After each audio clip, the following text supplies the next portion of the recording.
Alright class, we've been talking about elimination reactions, so we're going to do a quick review and we're going to get into smooth everything out, any kind of rough patches we may have. So again, in elimination reactions, let's see if I can straighten this out. In elimination reactions, make sure you guys can see that. Elimination reactions, atoms or groups are removed from a reactant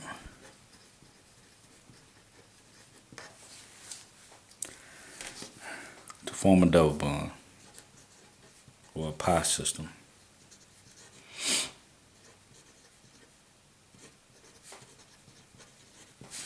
Okay, so let me open this up some. Okay, so alright, so usually our template is usually we have a CH3, CH2, and an alkyl halide, basically alkyl halide, plus some type of base, okay, or X, and we get the elimination, okay, which gives us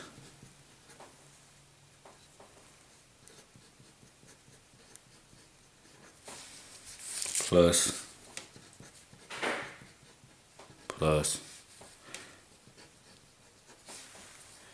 all right, that's X. X being the halogen that is off.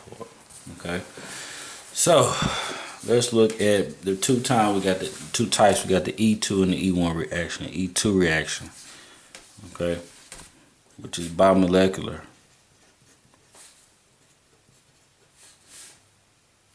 Meaning that, let's see if we can straighten this out some. Bimolecular meaning that the reaction rate depends on both the concentration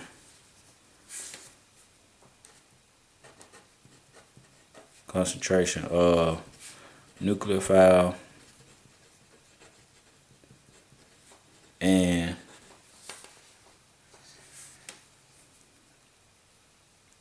alkyl halide. And I guess I shouldn't call this nucleophile. This should be a base in alkyl halide. Okay, so rate law, but essentially rate is equal to K, concentration of alkyl halide, and concentration of the base. Okay. Now, the reaction mechanism takes place is concerted process. So we look at a mechanism. We will have, let's see here.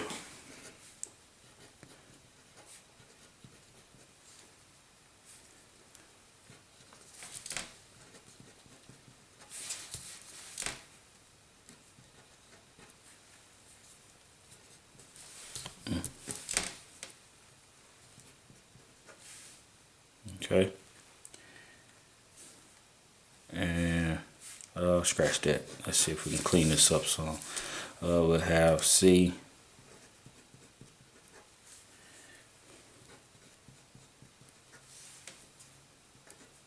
make this also CH3, and put the H up there so we can see where our base is attacking from. We have this hydroxide base. Okay,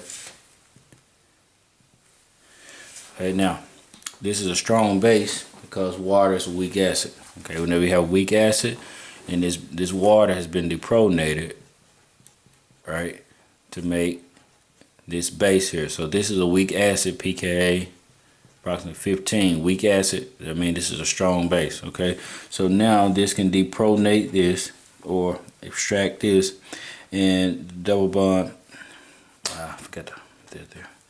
Double bond can actually form here and kick this off. Okay, that's the mechanism for the E2 reaction. Okay, so now we have C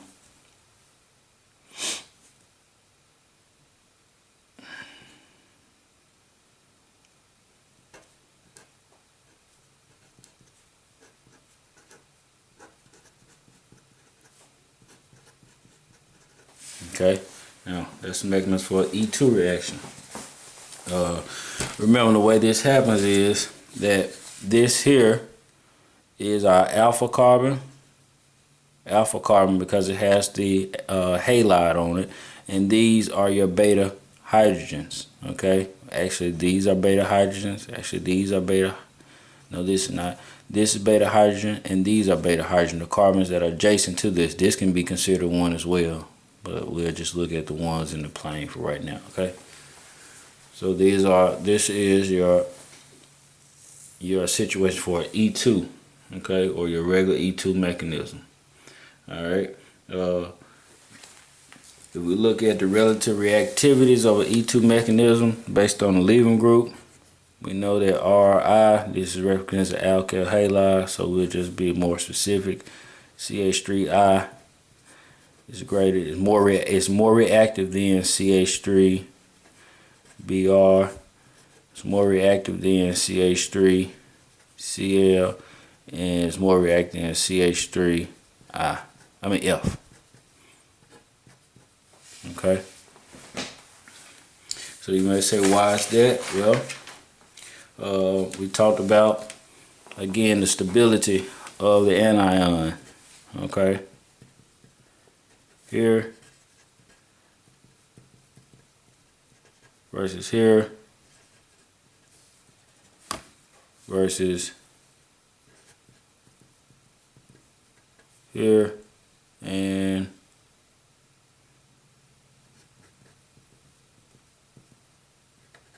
so these anions cause stability. This is larger in size, so it can accommodate those extra electrons once the bond is broken.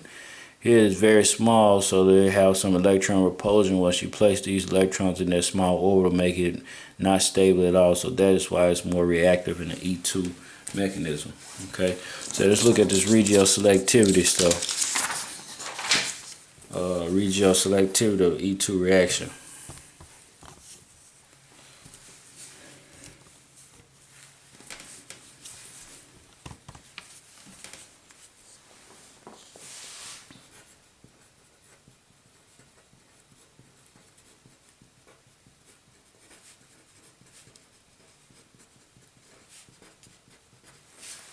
Well, we talked about, so let's see what we have here.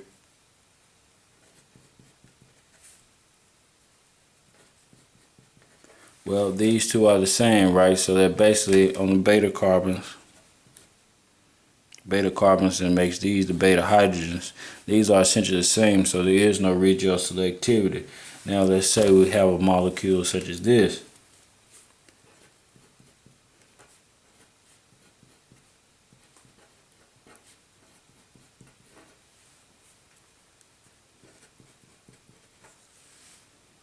Okay, now we have beta carbons here and here.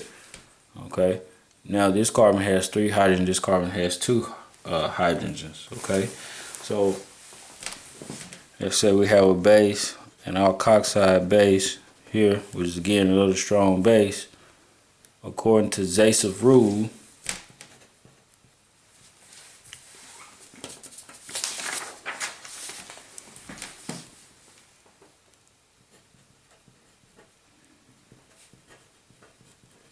protons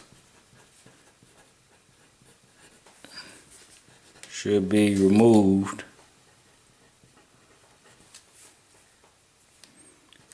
from the beta carbon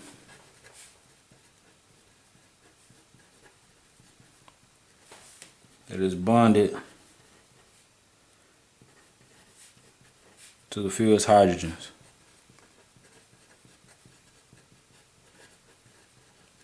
So applying Zaitsev rule in this case, the beta carbon that is bonded to the fewest hydrogen is this one. So our alkoxide should attack one of these hydrogens. So I'm going to just put that, and I'm going to put this up here, make it more accessible. Here, follow the E2 mechanism.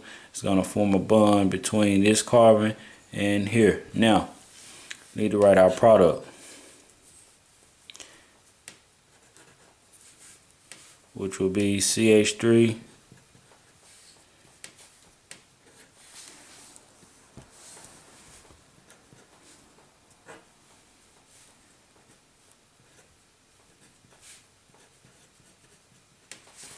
now, so we want to kind of number these to keep track of everything. Remember, this could be carbon 1, 2, 3, 4, right? So we come over here, 1, 2, 3, 4. And so we're seeing that once we took this hydrogen off, we put a bond between carbons 2 and 3. We put the electrons there and we kicked this off, right? And that gave us our product. Notice that we formed the product, the more I forgot to put my hydrogen here. And this is also supposed to be C. Wait a minute, God leave. 1, 2, 2 and 3. Yeah, okay.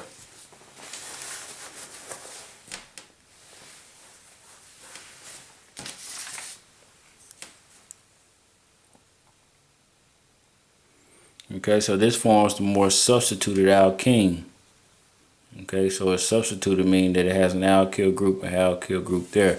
Now, we would have pulled the hydrogen from a different carbon, from this other beta carbon, then we got a different product. We actually would have got this type of product here. Plus, and let me try to straighten out my handwriting a little bit.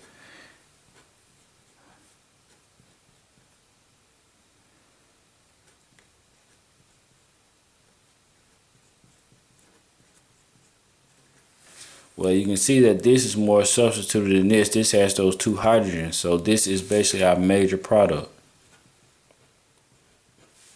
And this will be our minor. Okay. Again, we want to make the product with the most substituted alkenes because this is more stable, as you recall from our last chapter. Okay, so if we look at the transition state of the E2 mechanism, for why this product is this compared to this product, well, if we draw the transition state, remember the reaction rate depends on both the concentration of the base and the alkyl halide, so both are going to be in the transition state. So we would draw a transition state for our major product here, which would be CH3, and again the transition state shows the making and breaking of the bonds. CC, and then have H here. Okay, and then we're gonna have C H O C H3. Okay, and this, and we'll walk back through that, and we're gonna have CH3. Okay, so what I've drawn here is, just like the mechanism, this alkoxide base is going to extract this hydrogen here, which is what we said. And so this bond will be broken, and our arrows be pushed over, and this bond will be formed, and then our alkyl halide, this bond will be broken. When this bond breaks in kind of this fashion, it will form. That's why it's going to have a negative charge on this bromine. That's why you have a delta negative on here. This comes in with a delta negative. That's why it's able to extract this hydrogen here. Okay, so this is more stable. Okay, it's okay. So this again, this forms a more substituted.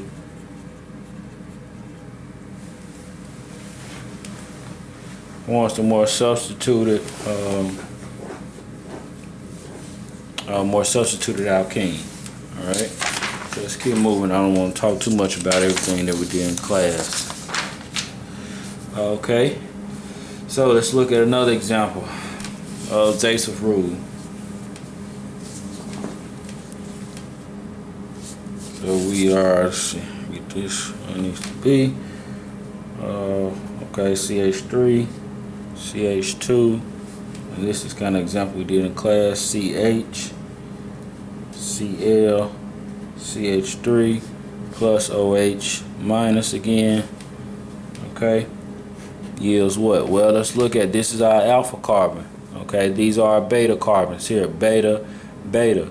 We have 3 hydrogens over here, we have 2. So Zaitsev rule said we select a hydrogen from this. So following the mechanism, well, to make this, I'm going to scratch that out and put an H here. make it more accessible. Take that proton there, put it here, kick that off. Okay. Now that gives me CH3, C double bond, C, also an H here as well, CH, CH3. Alright. Which again, pretty much the same problem as we had before.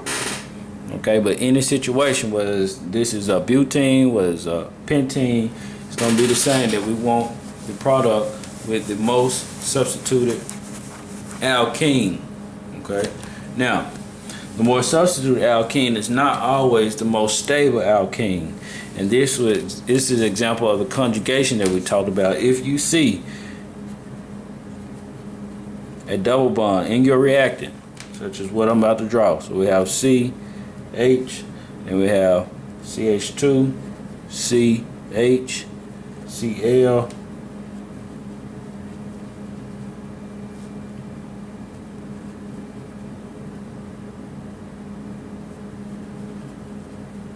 alright, plus I'm going to draw down here OH minus. Okay,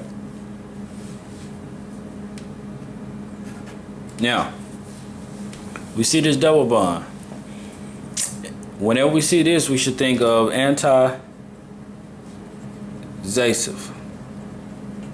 Okay, and that is because we prefer to have a conjugated product than the one that is a conjugated product is more stable than a substituted alkene. Okay, so if we're going anti-Zasif, Zasif said we should select the carbon, the beta carbon, beta carbon, beta carbon, beta carbon, beta carbon. We select the beta carbon with the fewest hydrogens. Well, we were following Zasif rule, it would be this one, but we want to follow anti-Zasif rule, so we're gonna select this carbon, the carbon with the most hydrogens on there. So if I can just put my OH here instead of drawing that line out like that, okay, and here put the bond between there and kick that off still in the E2 fashion. Okay, good leaving group. So now we have C, H, H, double bond still, C,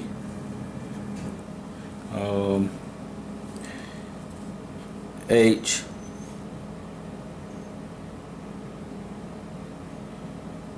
C, double bond, H, C, H,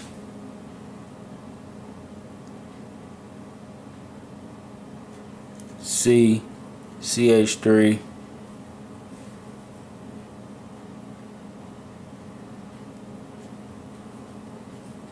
CH2, run out of room, and CH3. Alright, let's clean this up some. So that should be C. Just draw it a little better so you can see the product.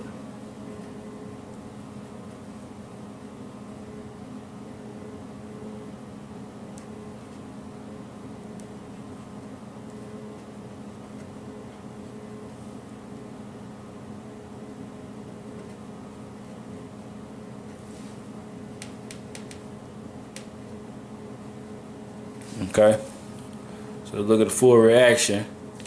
Trying to make sure to get it all in the camera for you guys. Alright, so let's focus on this bottom one, not this top one. It looks a little more cleaner.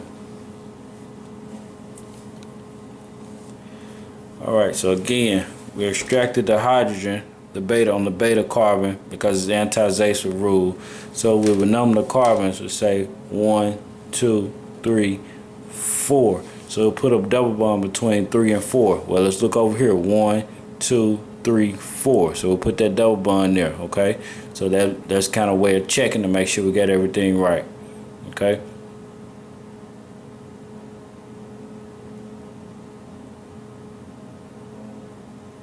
All right. So again, so that's anti-Zasif rule. That's one situation. Another situation to where we use anti-Zasif rule, we have a bulky base, such as this. Let me straighten this out so best I can. I'm struggling a little bit. Okay. So the second exception to Zacer rule is, second exception, bulky base. Okay. And a sterically and a steric hindered, sterically or steric hindered reactant, which would be an alkyl halide. Okay. For example, if we have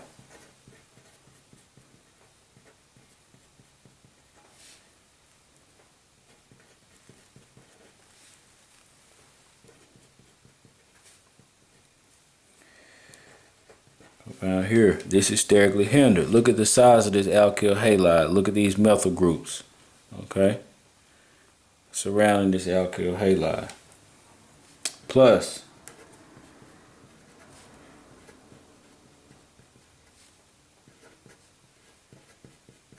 this bulky base. Okay, now Zacer rule says that we should select the hydrogen with the fewest. Select the hydrogens on the beta carbon with the fewest, that are in fewest number. But because of the size of this base, it'd be better if it came on this side and took one of these hydrogens rather than trying to go around this and in between here to get one of those hydrogens. Okay, so we will follow anti-Zacer rule. So if I can represent this by B, saying base, okay, the base, and redraw this, and redraw this, well, this would be 2, and we'll have a hydrogen coming off. So this base will come and get this, form a double bond here, and pop that off there. Okay, to give us this product here. C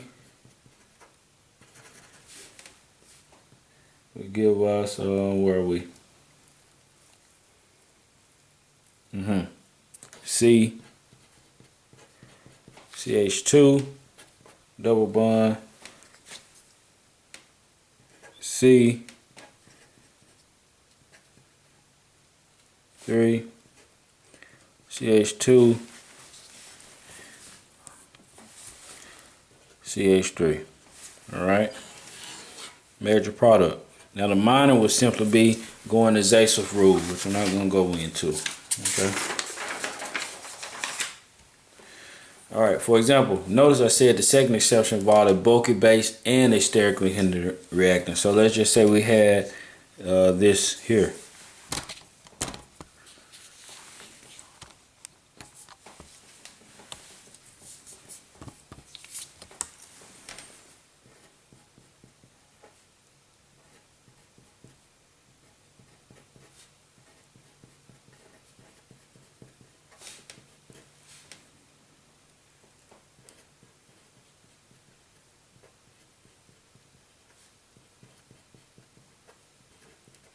All right, bulky base, but this is not sterically hindered.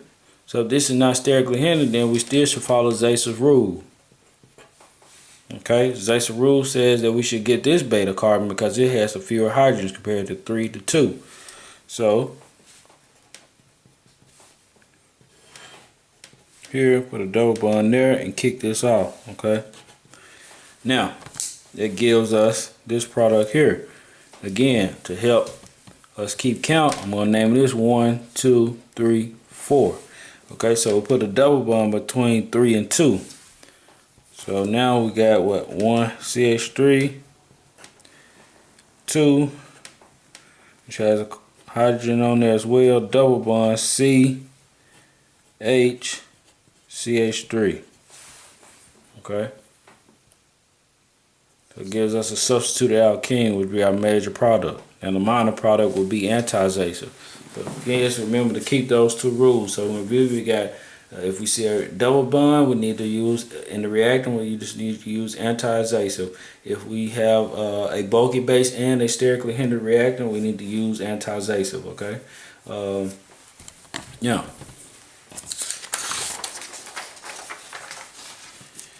Keep moving.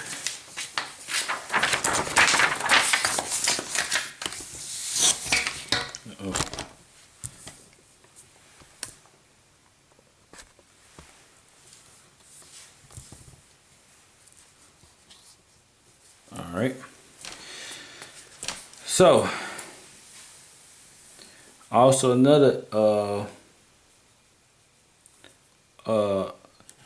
another exception.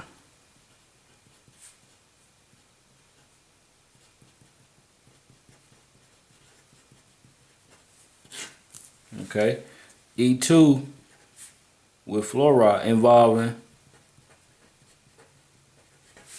fluorides give less substituted alkene. Okay, expecting you to know that. So if you see, so that means anti-zasif. So if fluorine is your leaving group, or is your fluorine is serving in the alkyl halide, then you know we're going anti-zasif. So the three simple exceptions. So let's look at this, and I want you to also understand why. So we have CH3. Okay, we're gonna have C, F,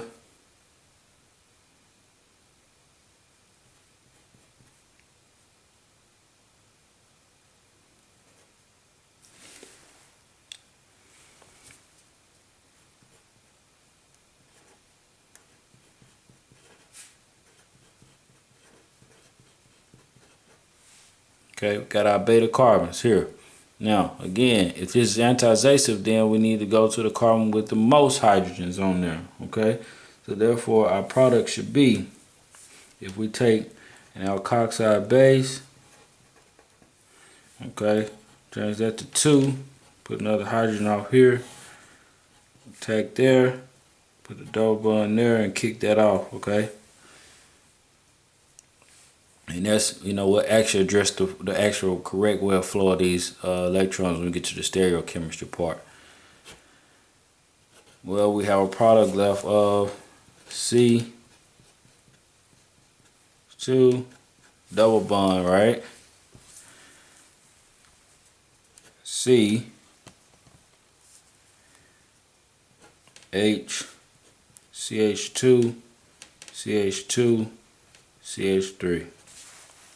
Alright, so this is the major product when you have a fluorine. So let's look at why, and I want you to be able to understand this. Fluorines are very strong bases.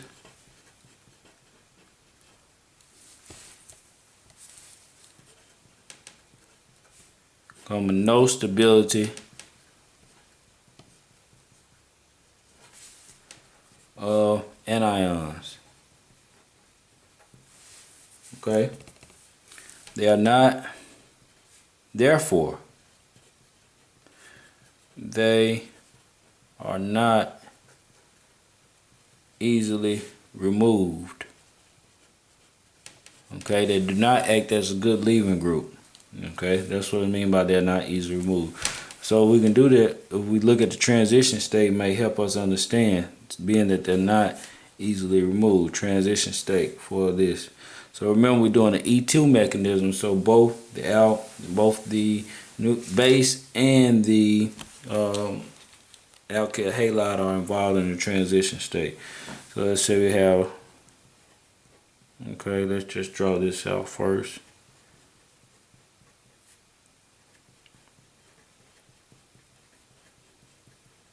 Okay, and so I need to make this a dotted line because this bond is going to actually break, okay?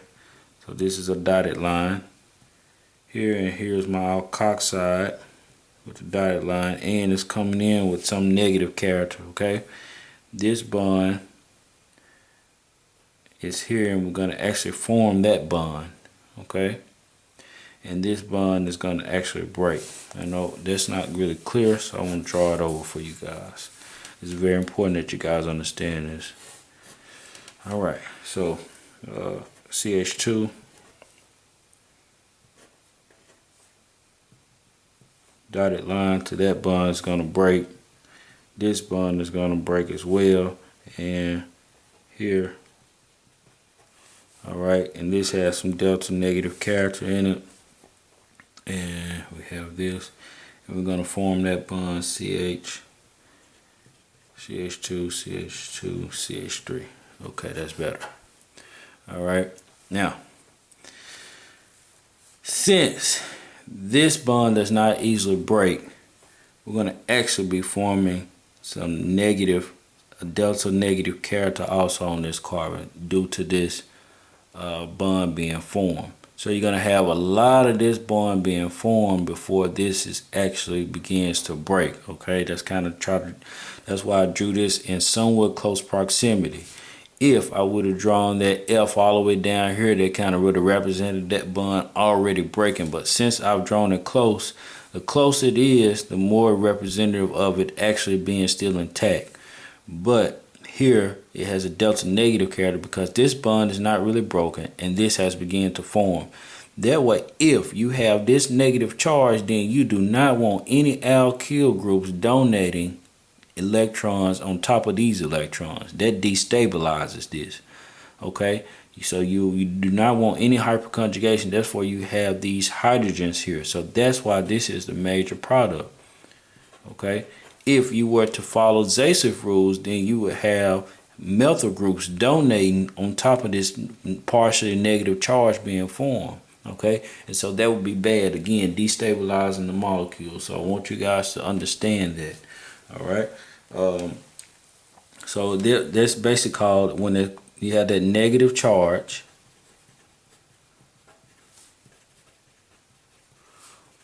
on the carbon. That represents a carbanion. You have a carbanion stability. We want a primary alkene versus secondary alkene versus tertiary alkene. This is a primary alkene, right? Because it's only connected to one more carbon. So that is why this is favored this way. I expect you guys to know that, draw the transition state, understand the carbanion stability. Also looking at the minor product, be able to show that those methyl groups are destabilized and they make that negative charge. Okay, I'll even go so far as to draw that out for you right now. So this transition state will be C, just to help. Again, that bond is breaking. Okay, it's still pretty close, and so we have this.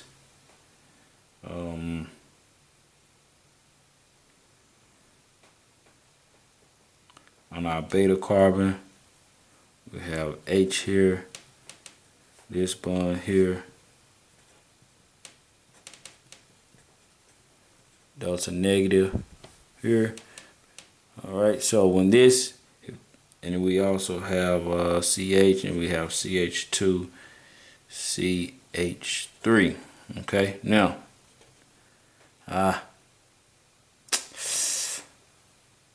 I didn't draw enough space there to really show it like it needs to be shown. I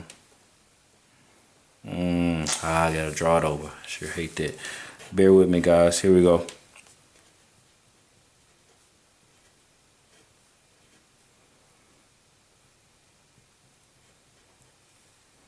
Okay.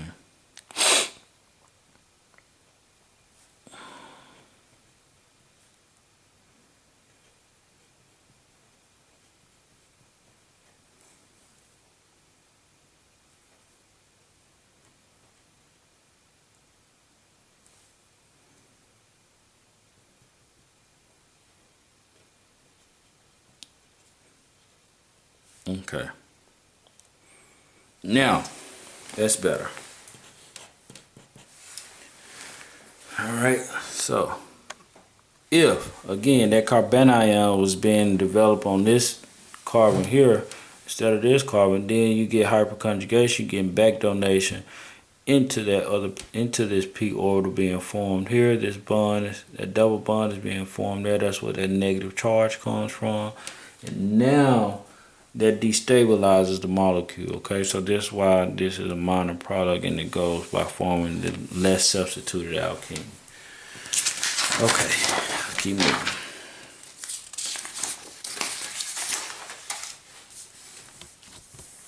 So in summary, okay, I'll just put this here.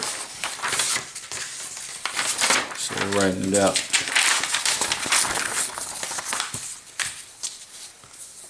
Alright, so in summary, zoom out.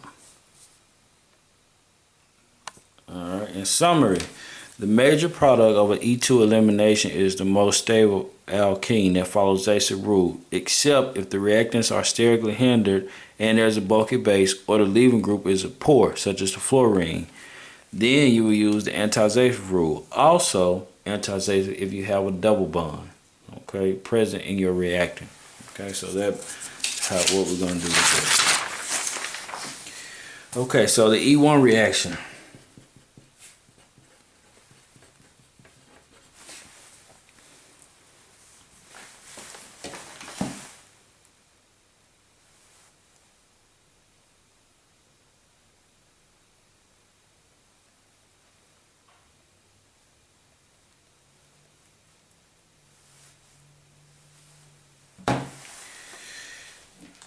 Okay, E1 reaction.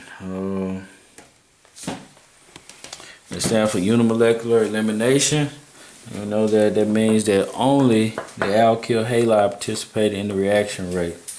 Okay, so it means we have a rate law of K alkyl halide.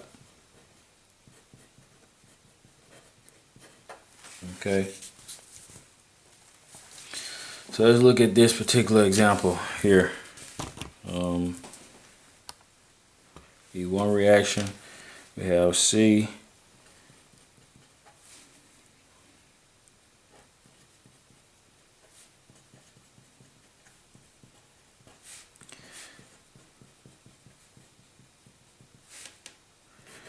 Okay, so an E1 reaction mechanism goes as such.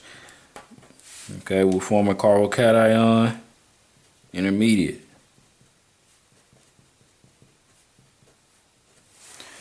Okay, zoom in some for you guys. Form a carbocation intermediate. Now we have 2 beta carbons here. Actually 3 beta carbons, but 2 beta carbons we can choose from. Okay, so there is no regel selectivity in this particular example, so I'll just change that to a 2 and make that an H. And I'll take my water molecule and I will here form a double bond there and kick, form a double bond there. Okay, so now my product is CH2, CH3, CH3. Okay, plus the byproducts, of course, of H3O plus and Br minus. All right. So,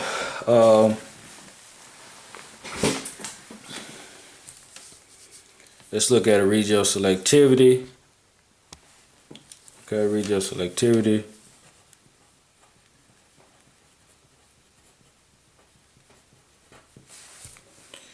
All right.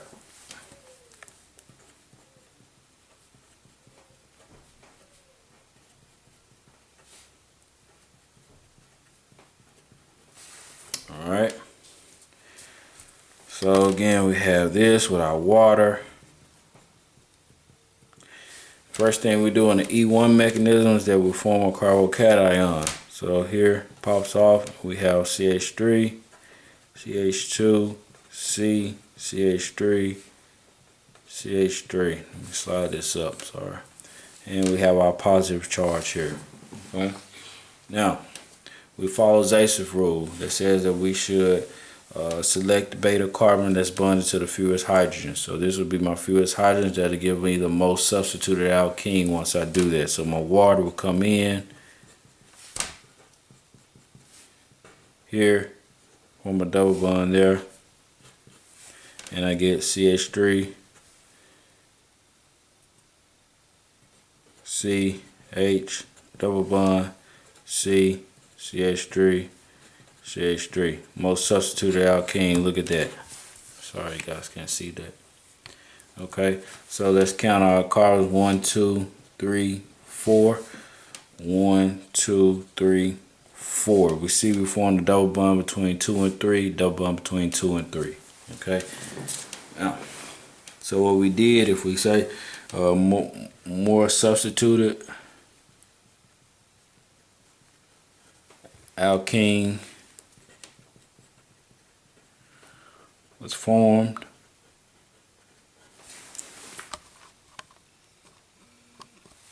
More substituted alkene was formed. More stable transition state.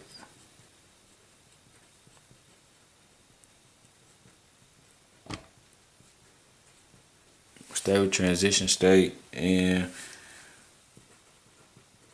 more substituted alkene is formed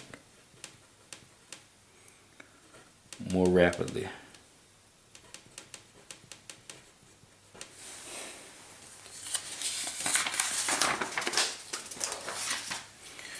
Alright, so let's continue to move through this E1 reaction. I'm just going to show you guys some notes here about this. About the first step of that reaction, formation of the carbocation. Okay, zoom in here.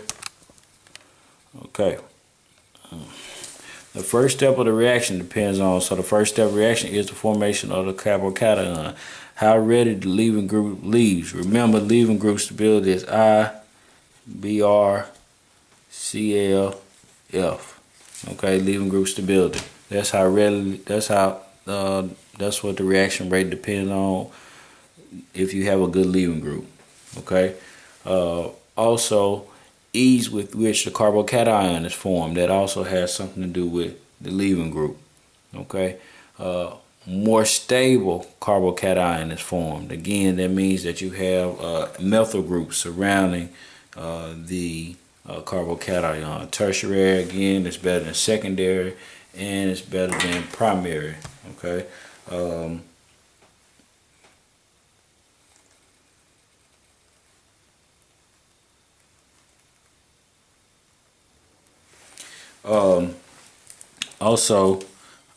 Now, I drew this in class for everybody regarding the stabilities of cations. If we have a benzylic cation due to conjugation, this carbocation is more stable than Then we have a tertiary allylic cation is greater than a secondary benzylic. This is secondary because it's only connected to carbons. Remember, this is CH3. Remember, these are CH3s at the end of these bond line drawings. We have a secondary allylic, okay, and so forth. Okay, you can see there. A tertiary carbocation is has more stability than a primary benzylic cation. Okay, with the charge being right here. Okay, on the primary, those are hydrogens. Again, with allylic. Okay, we don't understand allylic. It means they're carbon adjacent to the double bond. That's what a charge is, the carbon adjacent to the double bond. Allylic, the carbon adjacent to the double bond. Then you have secondaries greater than primary and a vinyl group. Okay, now the weakest bases are the best leaving group. Same thing as the size. Same thing I said earlier. Okay, so let's look at, now we went through that, let's look at the possibilities of rearrangement in these. Whenever we form a carbocation, remember we can have rearrangement. So, let's say we have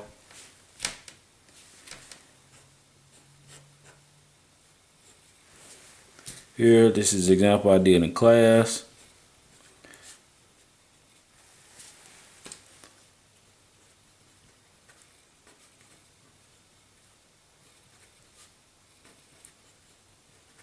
All right, and we're gonna have CH3 and alcohol. Okay, so we're gonna go through an E1 mechanism. That's what we're dealing with right now, E1. So we're gonna have this pop off. Okay, so that's gonna pop off. We're gonna have this.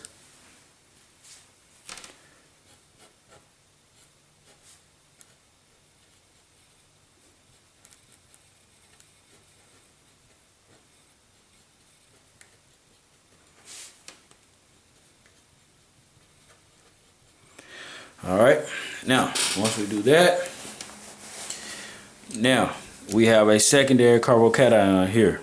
Secondary carbocation connected to this carbon, connected to this carbon. Anytime you form draw my here. Anytime you draw form an intermediate carbocation, you must look for rearrangement. So a secondary, well, we can easily do a 1,2 methyl shift. 1,2 methyl shift where this carbon goes here, and now we actually have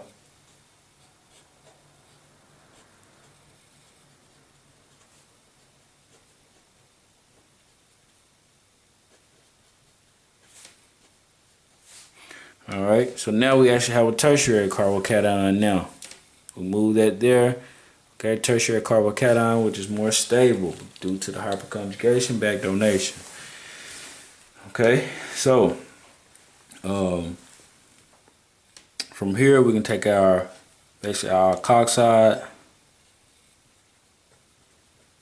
or alcohol, and we can decide now where do we actually select the double bond from. Well, we have the opportunity for conjugation. Here, this molecule is conjugated, so therefore we should go to anti-Zasov rule. We should not select the carbon with the most hydrogens. We select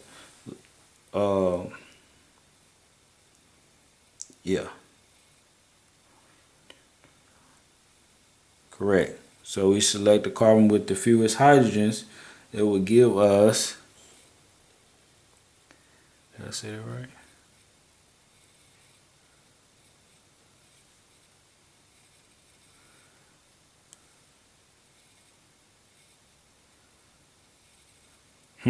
This is a tricky one, because actually you can either one, because the leaving group is not, you have a beta carbon here, you have a beta carbon there, but that will put the double bond between here, so you really only have a choice between this carbon and this carbon to select, and this doesn't have any hydrogens, so this carbon is basically excluded. Do not look at this carbon, look at this carbon and this carbon.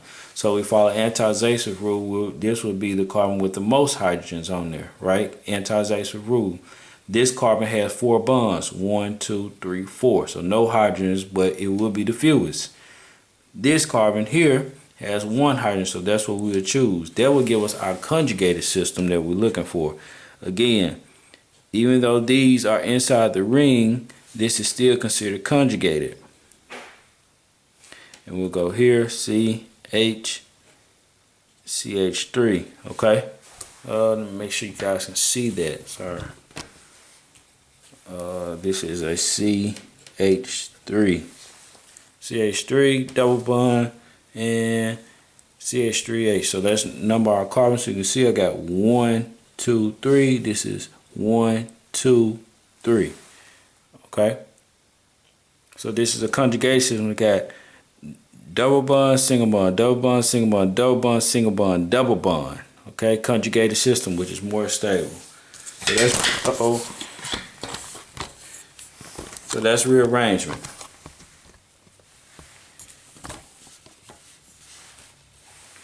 Okay.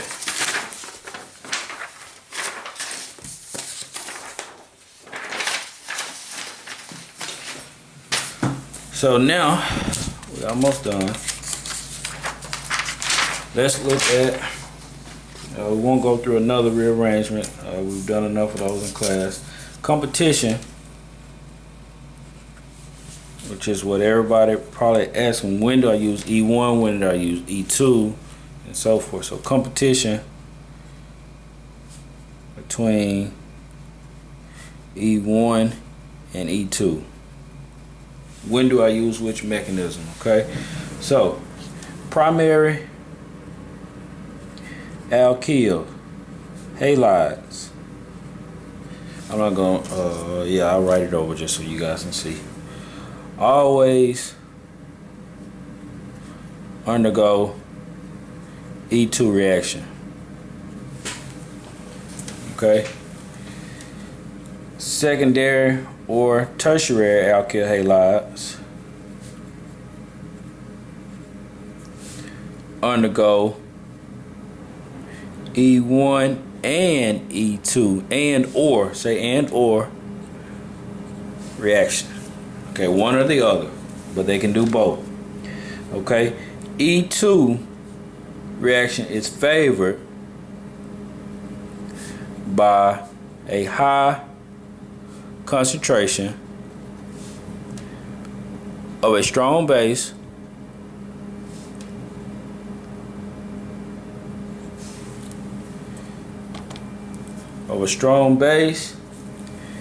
and an A product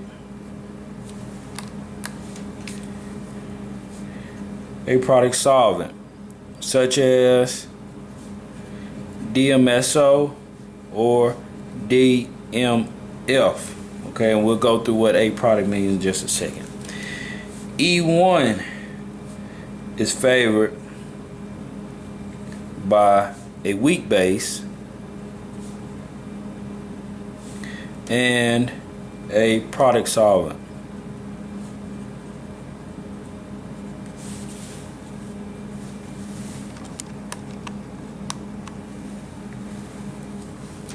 And a product solvent. Product solvent being H2O or an alcohol.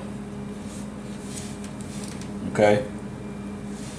So let's look at first what a product solvent and a product solvent is before we get into some examples of how to choose between whether I go through an E1 mechanism or E2 mechanism. Product solvents. Let's go with a product solvent. A product solvent. Okay, a product solvent, which we said is associated with E2. E2. So let's look at why. And first, let's define what a product solvent is. A product solvent, such as acetone, is one. Let's get this really clear because this is a good introduction. Okay, acetone is an A product solvent. The structure of acetone looks like this. Okay, A product solvents have a dipole. That means a difference in electronegativity. Where here is the difference in electronegativity. So this is delta positive and this is delta negative. Okay, delta negative, delta positive based on the dipole difference in electronegativity. All right. Same thing for DMSO.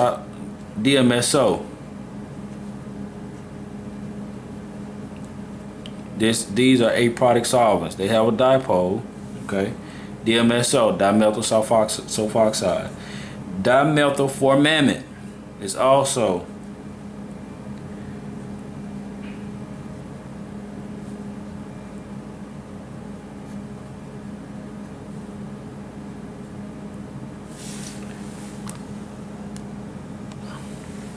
let's draw this one over. Okay, dimethylformamide should be here. CN.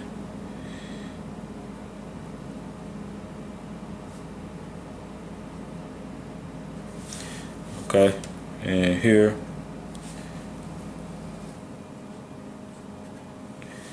All right, dipole.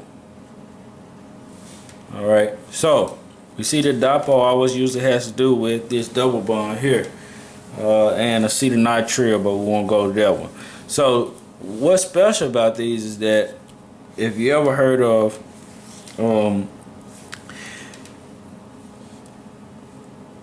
A product solvents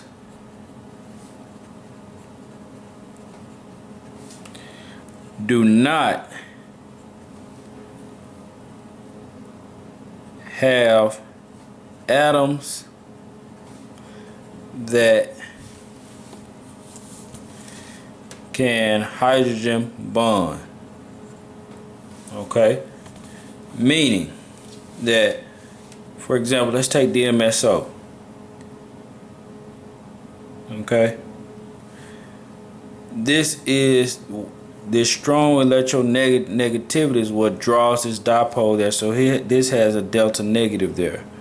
This has a delta positive there. But these are not hydrogen, so they cannot hydrogen bond. Okay, you'll see more what hydrogen bonded is and the difference when we get to the product solvent. So what happens is that in a E2 reaction, remember, E2 depends on the concentration of the alkyl halide and the base, right? Okay, this would be considered a strong base. So this is an E2 mechanism. What happens is that this DMSO, this acetone, or let's say DMSO,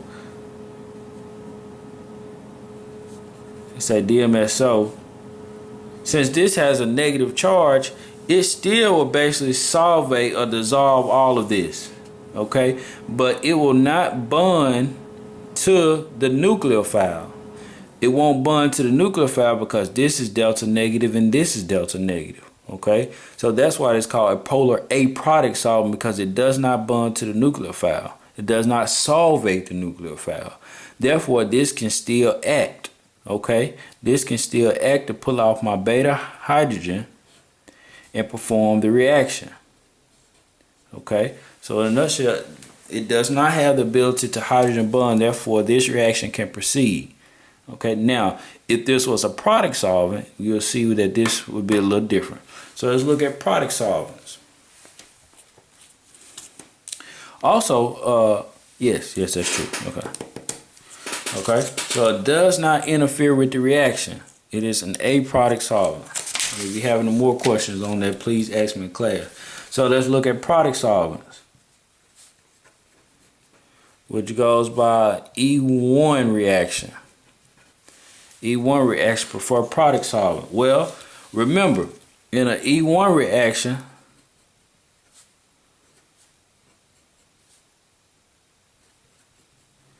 remember E1 can go by, can do either secondary or tertiary.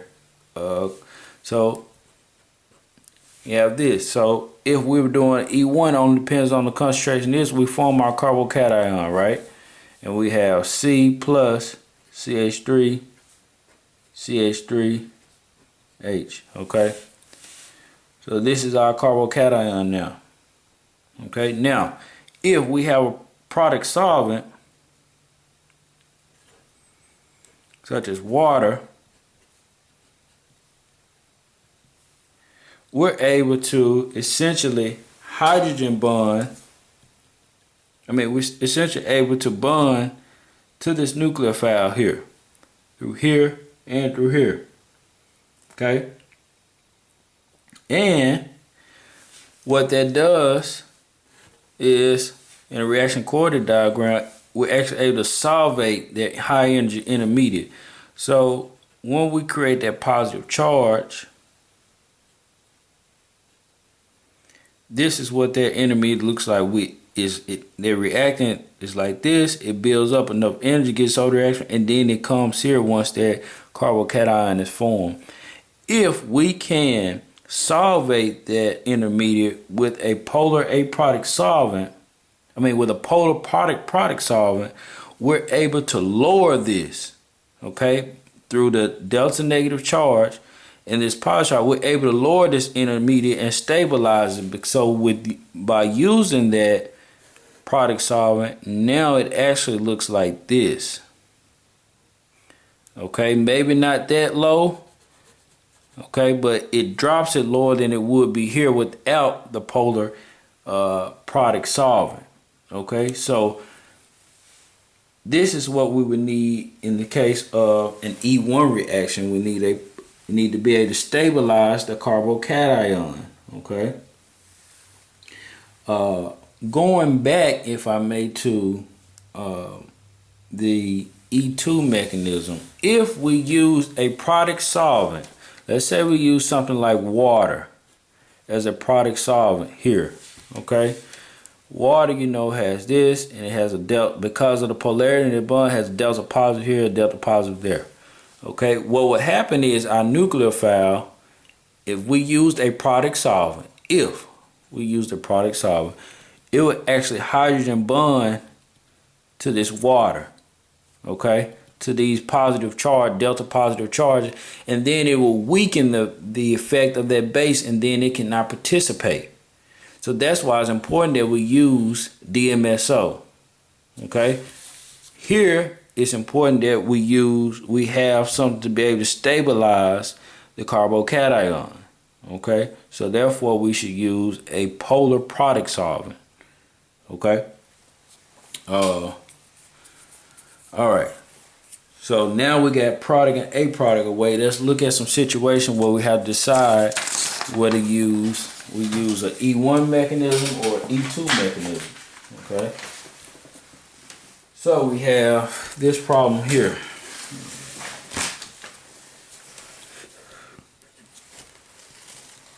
CH3, CH2, CH, Br, CH3,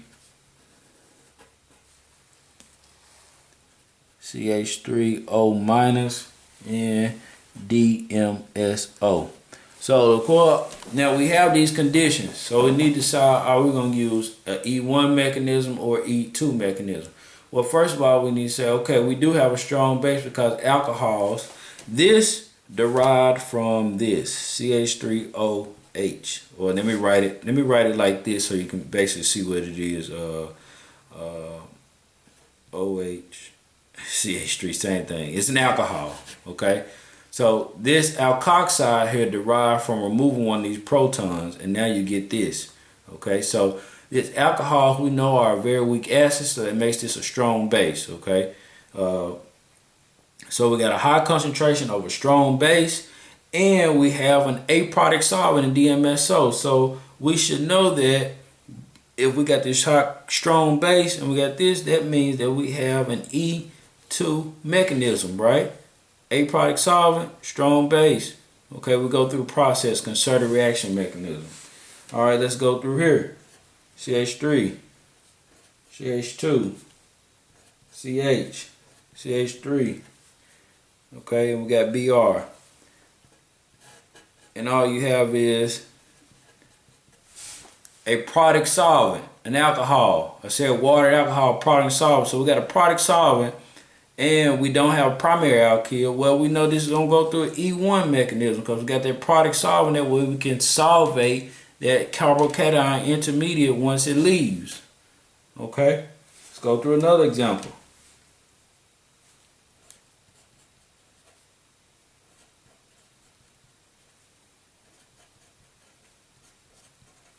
Okay.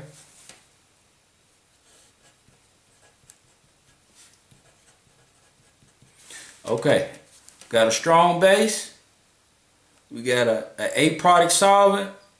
Strong base, A product solvent. That means that allows this to go through an E2 mechanism. Strong base.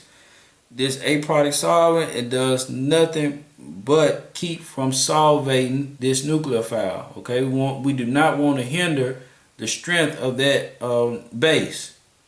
Okay, we do not want to hinder the strength of that base, so we do not want to solvate it by using hydrogen bonding. So DMF. Last one.